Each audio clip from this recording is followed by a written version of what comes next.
Hello po mga idol. Ito po yung pangalawa namin yung ginawang signage. Kasi meron din pong ano dyan, sa unahan. Yan. Para po sa ating mga motorista.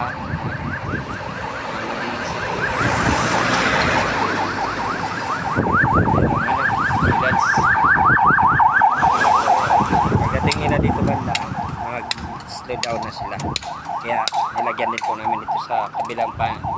Sa kaliwa naman ito, yung kanina sa kanan. Ito ay going to Naga City.